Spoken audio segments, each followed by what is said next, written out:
Good evening. You're listening live to the Xtreme Movie Show. Tonight's episode, Kicking It. I'm your host, Rob, here with the Night Talker, a.k.a. Professor Pixel, as well as RDV. Tonight, we are having a full-on karate debate. Not Cobra Kai, not Bruce Lee, not any of that crap everybody knows and spouts out without ever having seen or talked about. We are going back into the archives and doing the sort of semi-continuation of The Girls with Guns, but maybe the predecessor to the Cynthia Rothrock films from the 80s. We're going back to 1974 with Sister Street Fighter, a derivative of Street Fighter with Sonny Chiba in it that we'd recently covered on Kicking It. So, gentlemen, let me propose this to you. The question I had while watching this film, while I enjoyed it, while I liked it, while I thought it was good, I certainly like Street Fighter a lot more for a lot of reasons, but all I could sit there and think of while watching this film was this.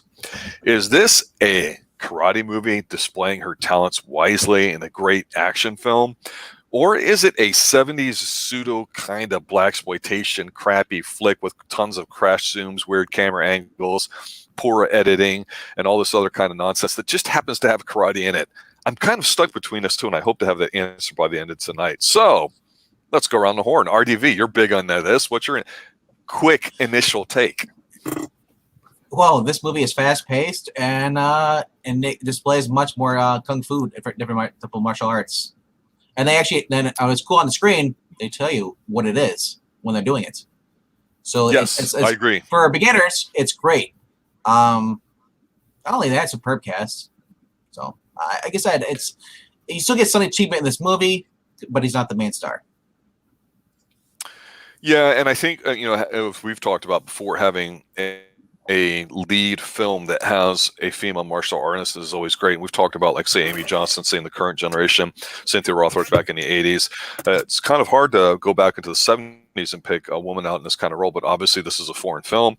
That being said, the lady in here does a fantastic job, and I agree with you in that anytime you start a martial arts movie, kind of like Jeff Speakman's Perfect Weapon, where he's doing his own Kenpo karate, whenever you start a movie off going over whatever it is that's going to be in the film in terms of some katas or just some styles, I always think that's a great introductory hook. It's a simple, easy concept that most films don't do. So let's pivot over to the millennial, Professor Pixel, the Night Talker. What did you think, sir? I didn't even realize I kept the name. Talks at night. So, well, it is at night. But when I was watching it, I noticed that, and I think you actually have some points, Rob. And I know Bankman obviously was a fan of them explaining every single thing, but I feel like doing that does lean into that blaxploitation kind of treatment of a movie, because they're explaining every little thing. Seriously, they had blow darts. They had to explain what blow darts were. Oh, the blow darts were tremendous in here. Yeah, but we'll get to that. Oh, yeah. So, there were aspects that I like. There's a moment in the movie when she's doing, like, jumps up on the wall and in this alley, and she's racing this guy to the top, and she kicks at his hands and he falls down. That was a pretty cool moment. This film does have some cool kind of violent kung fu moments, but there are moments, like you said, that it's absolutely that kind of feeling as you're watching it. That's just my initial take.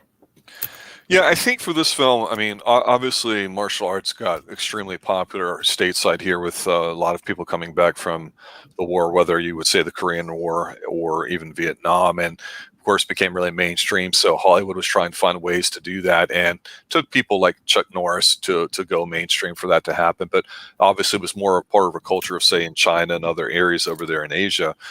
And for me, seeing this film, to RDV, to your point about being able to show different types of styles, I mentioned before with Street Fighter that in other films that whenever you get somebody that not only knows one form, and even if it's just one form that they're showing on screen, if there's a scene that says, okay, let me do this with a stunt, or let me do this in the next scene, instead of a stunt, maybe I attach a weapon to it or something.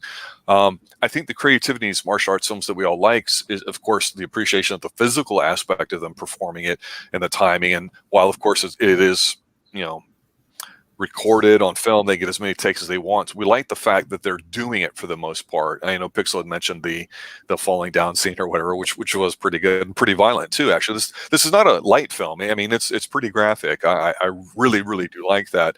But let's go a little bit farther here, RDV, as far as this film goes. I know you really like this film here a lot too. Is there a scene or two in here that just made you go, holy crap, I really like this. This is unique. Like I said, this is a much faster paced film. Atsuko Shiomi. I'm probably butchering her last name or first name. Tsushiomi. Well, yeah, they call it for the Western. Sushi. They gave her the name Sue. They rebuilt it because originally they had to cut 6 minutes out of this movie because it had X-rated for all the violence and gore. Like the same movie came out earlier. So they gave her a Western name for Sue. But anyway, she's Chun-Li. If you ever watched Street Fighter stuff, that's basically who she is in this movie. Her thighs were not that thick, sir. Sir, why are you looking at her thighs, you pervert? I'm talking about the martial arts here. And you're talking about her looks? Wow. She doesn't look like Chun-Li. You are canceled, sir. And cancel again for interrupting me. No, yes. She's not a strong woman. No, she's a woman who actually knows what she's doing. She's a fighter. She does her own stunts. She's a lethal technician, sir. Yes. She's got feet of fury. She's Japanese, by the way. What's standing out for me the most is that first scene in the bar with the guys. They're going to hit on her. She's got the little toothpick, and she starts killing the flies. Yeah. That stood out to me. That's kind of like, because Jackie Chan has his own way. He stands up, he always does, backs up. He tries doesn't get hits. She's like the superior to these guys. And people say, like, why do you gotta jump down guys and make a woman prop her up? No, it's just like there are guys like this who think they're like, they're top dog until another guy puts them into place. They're like, dude, yeah, you thought you knew to go do karate? I've been doing this my whole life. You're you're a poser. I mean, so not only that, I do like I said, I reinforce. I do like the fact that they're showing the different martial arts for people. A lot of people back then who were Westerns don't know this. If you're in that, and if you're in Taiwan or anywhere in the Middle East, Asia, or whatever there, it's you know what the different martial arts. Unless you're studying it, you don't know. So sorry, Pixel. I like it when they show the difference because otherwise, some people will assume that kung fu, karate, and judo are the same thing. We just go whoa. No, I didn't say that. You didn't say that, but I'm just saying. There's a key moment that you said there. If it was for Westerners. It is for Westerners. And that's why they changed her name to Sue. Yes, you dingbat. I just said it. The version I watched. It's the same version I watched. Didn't have a dub. No. Yeah. It only had subtitles. I'm not sure what the disconnect is, but the bottom line is if it's going to be an international film, there's always some concessions made about who the audience is going to be. And while primarily a lot of movies are, of course, whatever culture they're in or whatever country they're in, it's, you do have concessions for it. And that's why if you watch a lot of stuff on Netflix, you'll go, hey, this voice of the person that was in the rain is the same female voice that I saw in this other show or this other one, because they just, put them all together for it. So yes, back then you had to fight the ratings board when it came to the editing of this. Of course, I don't know if you guys saw the X-rated version or the full-length one. I saw the full-length one. I assume you guys did too. But yeah, taking a name and changing it to, or actually even putting English characters on it for let's say, and I'm not a linguist, I don't know all the generations of all those things, but the bottom line is when you see a foreign film like this and it's all of the characters that are in a particular style, in this case I think Japanese, might be Chinese, that I might have to check, but then they have an English so-called translation. That's what we go by. There is an Americanization Japanese, too, America's a really big audience, especially 50 years ago, so there's definitely some international crossover appeal, much in the way that Chinese money's behind a lot of Hollywood today. So we were saying, but we my like the point flies is getting killed. that saying that the explanation of each style was for Westerners purely is just inaccurate. I did not say that. Whenever I disagree. I said it's not only made for their people, but they wanted to do it internationally. Like Rob said, most of these movies were made because they wanted a Western appeal. That's why they changed their name to Sue.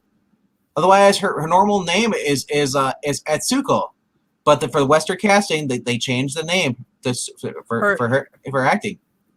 Well, oh, you mean the actor? The actress herself. They changed her name. Oh, so people couldn't pronounce her name. Talking. The cast name, yeah, the cast names were changed a little bit. That's as far as it was still in Cantonese. No, yeah, you're watching it, but there was English subtitles people would do, and there's even English. There's also an English dub version of this as well. Came out, but yeah, like I said, Japan has a lot of Western influence as far as you look at what they do as far as over there. The music they like the 80s stuff. Just like we like the 80s still. The whole thing with Jackie Chan was trying to go into Hollywood, break into Hollywood. He tried twice to get into Hollywood, and Hollywood did not like it because they didn't like the fact that he chewed gum, and they also didn't like the fact that he went too fast. They wanted him to slow down. That's why in the movie Protector, after that movie didn't do so well, when he went back to the movie went to Hong Kong, he edited it. He got rid of because he didn't like the choreographer, so he edited it so it suit the people more in his country, but he still got a lot of the Western influences in it though. Like I said, just like we're an educational, I think is the right way to say it. Yeah, because, whether people know that those things or not, I mean, it's there. It's a hot topic, and the other example I would have here, Pixel, is that, and this is where I meant, is it a 70s film? Because it definitely has, not just the filming aspects of it, but the music in here. It's a lot of 70s funk scratch guitar and just all that stuff. And I'm not going to think martial arts movies are going to go, yeah, let's tap into that new urban American sound and let's put that in our culturally significant movie. You know what I'm saying? Not until the 90s. Well, I understand what you're saying, but at the same time, every time they explained it, it would come up in obviously the language that they're going for. I'm not exactly sure which one. Mm-hmm. There actually is some English spoken here. I can't remember where. I believe it's in the restaurant scene wherever what's her name? Kuiko? Where the star, who is Sue, as they dubbed her in the credits. Koryu or Tina Long. Yeah, she goes and there's some English spoken in I'm sorry, it's actually in the strip club. Yeah. But there's some English spoken. There's also this one white woman who's at the evil martial arts place dojo, yep. where there's also people dressed like the Flintstones that decide to put on capes and become Mexican wrestlers. What movie are you watching, bro? Yeah, come on. Did you not see the group of what looked shorter than normal than everybody else, but they were dressed in like caveman garb? Did nobody see that? Do you mean the Hammerhead clan? Yeah. No, they're wearing the black helmets that they take off every time they fight. I don't know why they have to take it off every single time they fight, but no, I'm talking about the other people remember when the woman was swimming through the pool? She gets out and they're showing this one white woman who's doing some basic moves. They show the guy with the nunchucks who basically... Oh, the big nunchuck fight there. Yeah. That was pretty brutal. Yeah. No, he absolutely was. He also screamed a lot. But there was also like this clan in the back of people hitting punching bags and stuff, and they were dressed like cavemen. Did nobody notice it? It was like Flintstones garb. They all dressed like Fred Flintstone. You're talking the fight at the end. To you. He's making fun of you over there, and I'm sorry.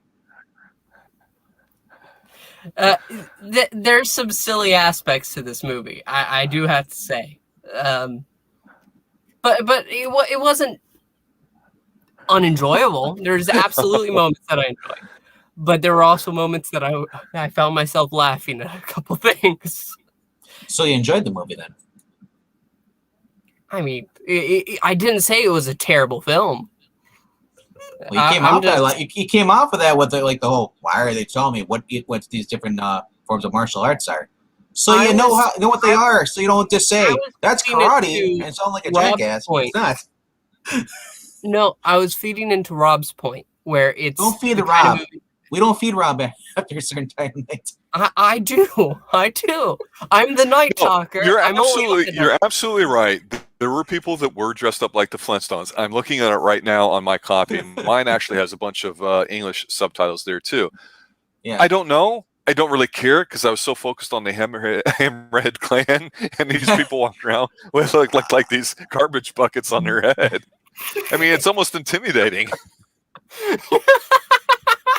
I look, Pixel. I wasn't doubting you. I trust you, but I have to verify. Okay, that's an 80s thing. I'm glad that you went back and you saw the people dressed like the Flintstones. If you go into the fight in which they go in and attack, I'm looking at it right now. I know exactly where it's at, and it's exactly where you said it was at. The one with the family. Yep. The one with the family, where they're wearing capes and masks now. Some of them are. Some of them are just dressed like the Flintstones. I'm telling you, that's why I said about Mexican wrestlers, because a couple of them turned into that.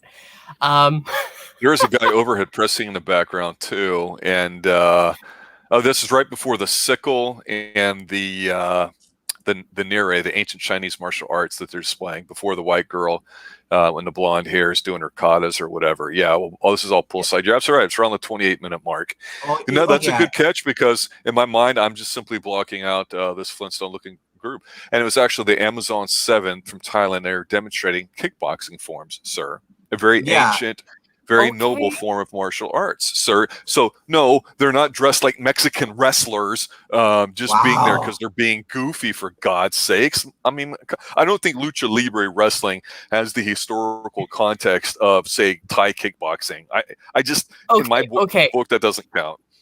But it didn't. But they weren't wearing masks and capes until the final fight with them that they show up. If you look at their final fight, they're wearing. Some of them are wearing masks and capes, but they're evil. What do evil people do? Come at you with a smile and a handshake? No, they come at you cloaked in secrecy, darkness, and evil. Did you not see the master villain wearing the glasses? Sunglasses. He's a kung fu master himself. It's kung fu master versus kung fu master. Oh, I know. He had the tiger claws, and I'll admit, those tiger claws, he was good with them. But there were some moments, like Rob said, there were shots that were just silly. When people were flipping in the air, and it obviously wasn't then, when the fight on the bridge, they push a mannequin over, and it's clear as day. It's just a dummy. Obviously, sir, we cannot satisfy your wishes. Person over the final fight. I have to talk about the final fight. Next time, I'll ask them to murder someone, in real life for you. They'll just throw an actual person off. We'll just find a homeless person, dress them in that, and throw them off. Because we gotta have authentic. Actually, but the final fight where they clearly had harnesses if you go to on, the 50, look, I'm telling you where it's at. On approximately the 55-minute mark, she's hanging on a chandelier. There are several people that do wear the Flintstone outfits, and they are wearing masks. I admit that, and the cloaks. I'm not saying they don't. I never disagree that they didn't. But I'm watching some scenes where the camera zooms in, so you see literally like the elbow, and that's it.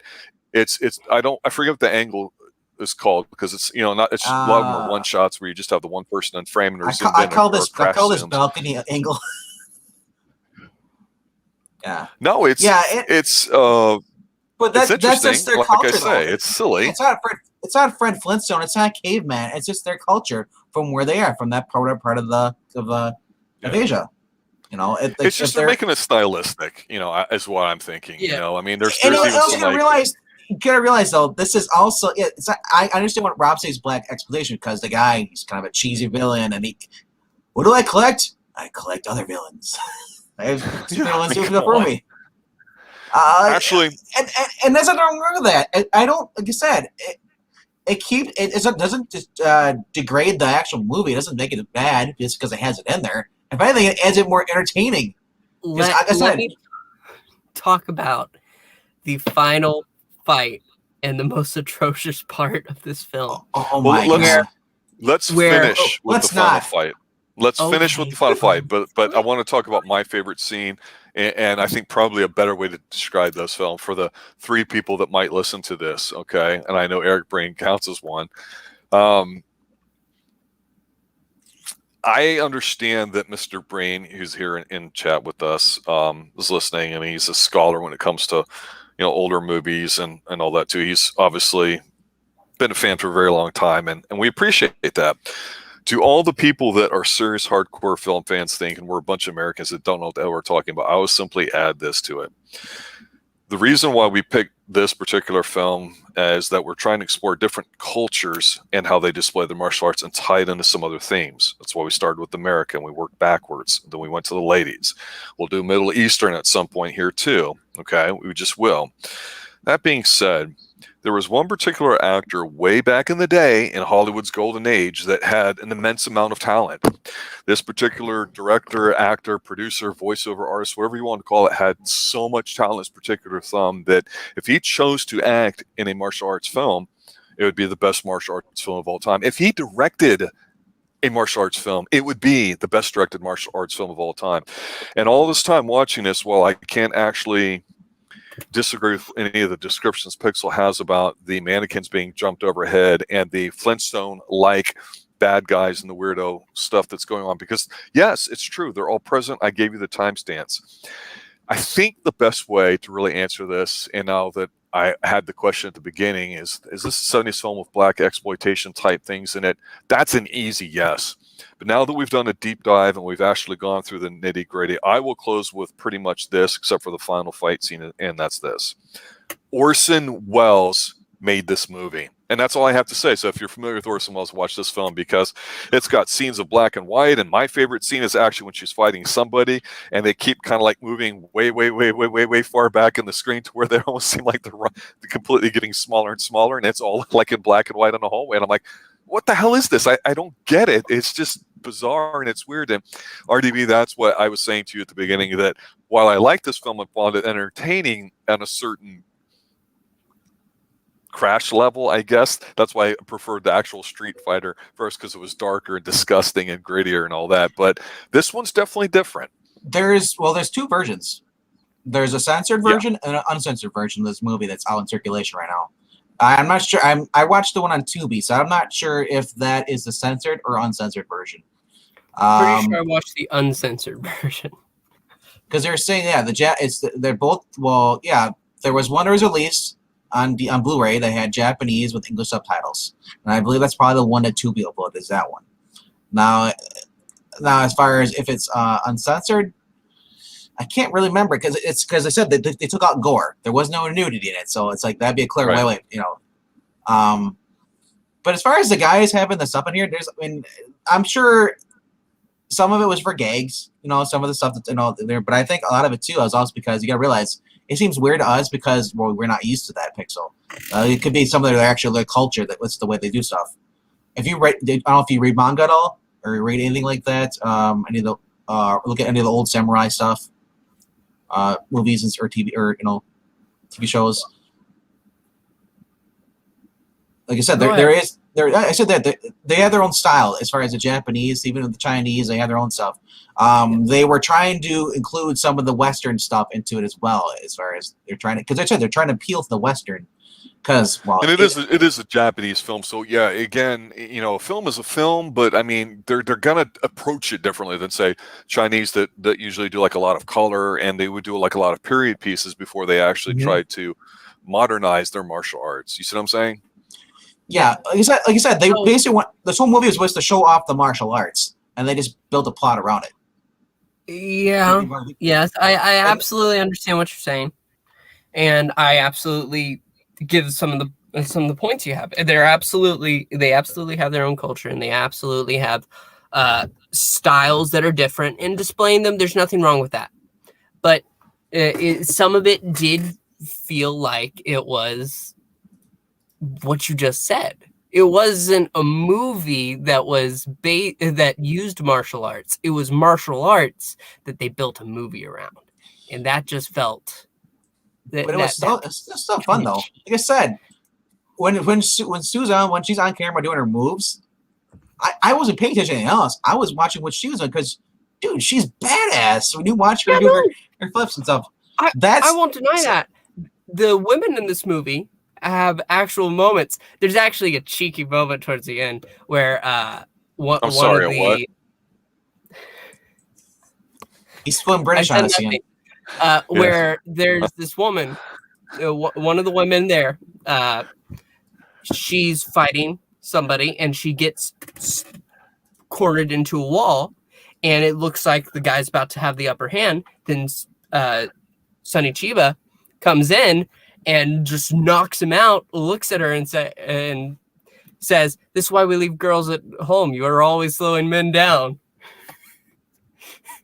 It was a joke, clearly, because she was holding her own, and she gave a look like, really? But it was fun. There were absolutely fun elements. There were cool moves. I'm not going to deny that. I'm going to tell you right now. I'm just saying, as a movie, it's not that great. This movie, I feel like Street Fighter, which we watched before, had an actual story to tell, focusing around the character, and the way they handled it, they executed it better than this movie did. Okay, because you like it because they ripped the guy's balls off. No, that's you. You're the one obsessing over that scene. No, sir. I was saying you can say you can poo-poo this movie and say like, well, that's better because this and that. It's like, yes, there were some serious moments in there, but there are also some ridiculous moments in there too. Sorry. But mostly Sonny. So you can't say. Well, let's go. Rat nose. Terry. Don't tell me the dubbed version. That was the dubbed version. I have to remind you. I didn't watch a dubbed version of Sister Street Fighter, so that could have been a little different. My point. Well, let's finish up with the last scene that you wanted when you're done with your point. My point simply is this movie is absolutely built around showing off a bunch of different martial arts styles, even a blowgun like 3, 4, 5 times. Oh yeah. And sir, what's wrong with that? Are you against people showing off martial arts? No, I'm just saying if you're going Is it a yes or no question, sir? With martial arts, you need to make sure that it's actually having a reason to care about. Duly noted. It should be like the Matrix. Bullets fly. I didn't say anything about the Matrix. You're the one bringing up the Matrix. I'm simply saying that this movie could have been executed better. It could have had a reason to care, and it just I shrugged off most of it, and there were cool moves. That's what I can say about this movie. When we were talking about Street Fighter, I absolutely had points to the story that I could point at, and even though I laughed at some of it, the story mattered. The story here didn't matter. So it's the story about her going to save her brother from these drug lords, rescuing her didn't matter at all. It's been done to death, It wasn't that it was done to death. It's just that they didn't really care about it. Yeah, they didn't care about it at all. The whole movie didn't revolve about her going after trying to find her brother. With her uncle betraying her. It didn't matter at all. You're just doing the martial arts stuff. I just want gratuitous amounts of cool stuff, so that's how I am about it. I gotta say this: Sonny Chiba doing the gore in the other movie was great for what it was. Now you see Sonny Chiba in this movie; he's totally different in all his other movies. He's only in the other movie when he does when he does, and you're telling me that is better. I'm saying the story of that movie was better. This story actually moved by faster. If you look at it, actually think about it. All right, Pixel. Yeah, the movie moved you wanted to close with the final fight. Let's go there. The final fight, absolutely. So the main villain has these I can't remember the exact name, but basically these tiger claws that he puts on. And that's his main weapon of choice. They end up fighting their way through basically this cave hall, and they get outside. And he does a crazy flip across to the rocks. And then they're just staring at each other a moment. It's the typical fashion. And they're getting in their stances. Then they both do the most ridiculous jumps in the world. And they're fighting midair. And you can see the harness. You can see it holding them up as they're going through like that. It cheapened it in that moment. Absolutely. I have to almost agree with you here a little bit. It's a little over the top, which is fine, but I'm not a fan of wire work, and it's just, maybe they didn't have a big budget for it or something, or maybe they only had so many shots that they could use. I really don't know. Don't really care. But I kind of have to agree with you that was a little bit like, for the nonsense I let this movie go on with. Yeah, the wire work, I just don't. I don't like it. It's very unnatural. I understand safety harnesses and stuff like that. Okay, right. Which way are you kind of clean up? Sir, are you talking about the bats in the cave? They're going up and down while they're fighting? The wire when they jump at each other. They're on wires. They're being held up in the air. So if it was just like a quick moment where they jumped down and she basically slammed him to the ground, that would have been okay. I could have forgiven it. But they were fighting midair, like it made sense. Sir, I'm going to point out that you probably hate Dragon Ball Z because this is the company that made Dragon Ball Z. I don't watch Dragon Ball Z, so they're constantly fighting in the air, going super fast. They're also dealing with super Genshin powers or whatever it's called. Genshin? I don't know. The keyword, I don't know. This is supposed. This isn't supposed to be set in some alien dystopia, whatever the hell Dragon Ball Z is. How do you know? It's supposed to be set in some sense of reality. How do you know, sir? Hard to say that. You just said you poo-pooed it. You don't. This movie is. He just wants higher production values. That's really what. Of course, he wants, and I understand it. He wants better background actors. They weren't up to snuff. No, I didn't complain about the actors. You just said how they were dressed. No, how they were dressed, yes. But that didn't change the fact that they were doing good kickboxing. It was just the fact that they were dressed So I would argue just because they're in the air doesn't take away the fact that they're doing great fighting. Flintstones, meet the Flintstones. Yeah, but don't do that again, says Pixel. Kickboxing family. This says Eric Breen. All right. Well, I guess I'm glad I wasn't involved in this fight at all because I don't know who would have won or if it'd be a draw. But Sister Street Fighter, there you go, a full-on fight between two different camps, the millennial and the middle-aged. Wow, my goodness. I will bring Robin to this. When Godzilla does his running and flying kick through the air. Yeah, I don't like that. So I can see. I've seen it where he's flying through the air and his feet are out. No, I'm not a fan. Not a fan of Gatsuki either. He's doing kung fu. Kung Fu Godzilla's about the only movie they haven't made yet. You heard it here first on the Extreme Movie Show. It would be extreme if they do that. Yeah, ladies and gentlemen, Sister Street Fighter 1974. Check this film out. It's actually. What everybody said tonight actually is right. It's very entertaining in a low-budget, kind of goofy sort of way. It's a bit more lighthearted than Street Fighter is. Definitely Street Fighter is a bit more intense, more of a male-centric film. Here, the fighting, like we were just arguing about with the wire work, it leaves a lot to be desired. We get it. We understand. But really, the vehicle's just there to be a film to display her incredible martial arts, as well as a bunch of other stuff there, too. So definitely a dated-looking film. Probably doesn't age as well as maybe Street Fighter does, but still, again, a beautiful film having a lady in front, kicking ass, beating the crap out of people. It's engaging on a lot of different levels. So I guess it's a question of mindset. But I just want to say that the fact that it's an enjoyable movie makes it not a bad movie. Because if it was a bad movie, you wouldn't watch it. Even if it was a bad movie, you wouldn't know friends. You wouldn't be able to watch it. So I'm just thinking right now. I enjoyed it, and I recommend it. People should go check it out. It's on Tubi TV right now for free. You can go watch it there. Or on Amazon Prime. On Amazon, yeah, Amazon Prime. The versions on Amazon Prime. Yeah. I think they have both. But, I just want to add on to the point that it does absolutely show that she's kicking ass, and they don't make a point of it. She's just doing it. And Yep. that is truly the strength of the film. Her moments whenever she's actually fighting, it's actually strong. She does cool.